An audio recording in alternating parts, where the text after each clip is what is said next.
we saw a lot of action open in free agency, and it was fun because yesterday our producer Matt Casey texts both me and Jason is like, "Hey, what's the number one thing that you see or that you feel passionate about coming out of free agency?" And right away, JG, you said the Bears. The Bears, they beef it up. They get bigger on both sides of the ball. What did you like most about what they did as far as going into a new season with a new head coach and all of those things?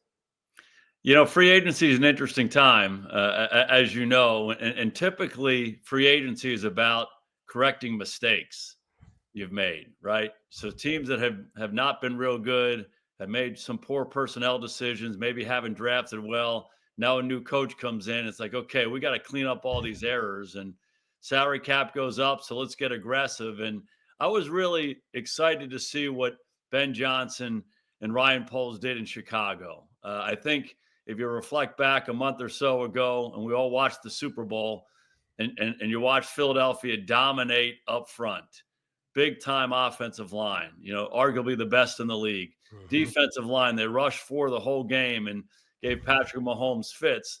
The game since 1892 when Pudge Heffelfinger signed the first contract, it's about linemen. It's about winning the line of scrimmage. And, Ben Johnson gets a lot of credit for, hey, all these trick plays and all of Mhm. that. Those trick plays in Detroit don't work if they don't win the line of scrimmage like they did. And I think you recognize that. If you want to make a quarterback friendly environment for Caleb Williams, draft, sign, bolster that offensive line. And they did that. 3 veteran players. They spent a lot of money, just creating an offensive line that's going to make a good environment for that quarterback and for that offense. And then the same thing on the defensive line.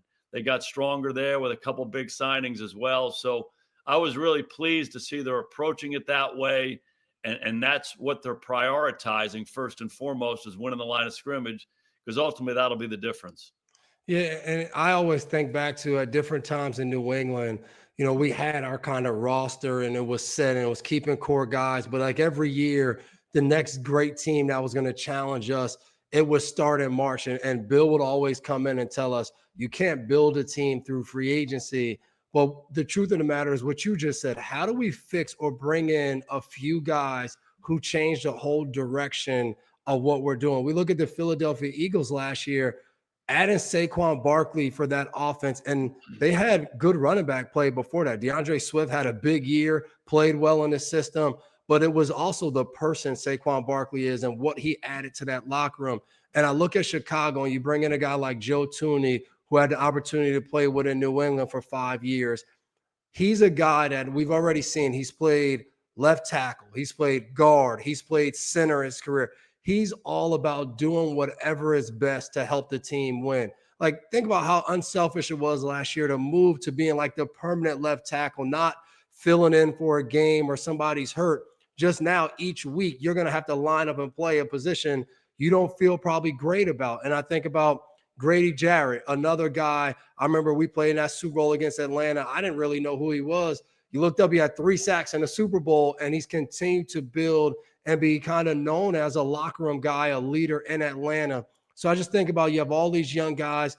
You bring in Caleb Williams, then you draft well, and everybody's like, Chicago has all these weapons. They should be a playoff team. And you kind of forget, hey, it takes time. It's a process to become a playoff team. It's a process to be good year in and year out. And I think these guys that they've brought in, they make them better right away. Jonah Jackson, guys that have played big time football and big time games, they're going to be able to come in and lead. And I would guess Ben Johnson and Ryan Poles tells these veterans that come in, hey, we brought you in here for a reason. Just go be you. Don't worry about, will you fit in? Will this guy like just go be you. We need that kind of leadership here. We want some of these young guys to get in and follow you, whether it's on, tight ends or running backs. Like, we want the whole team to follow you guys, not just your position group. So I really love just not the quality of player they got, but also the quality of people they got to bring into their organization to kind of turn this around and change the overall culture. Yeah, no doubt. And you've heard me say this a million times. As a coach, you can make the greatest speech in the world. You can have the poster. You can show them the movie.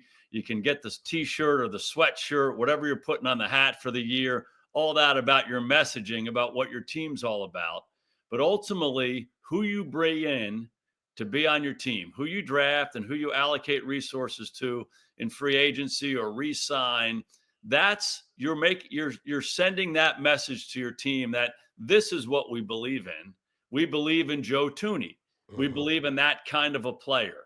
That's who we went out on day one of free agency and said, we want to bring this guy to our team. So anything else you say is secondary. It's about the team that you build. And I learned that really quickly as a head coach with the Cowboys. The first player we drafted was Tyron Smith to play left tackle. He was everything that we wanted. I could say anything, put anything on the sweatshirt, whatever, but people looked at it and said, this is what these guys believe in. They want a player like this. Doesn't say anything, works his tail off every day, the most competitive guy, the guy who wants to be great, and then everybody follows. So if you build your team with guys like that, those cornerstone players who represent what you believe, you give yourself a chance.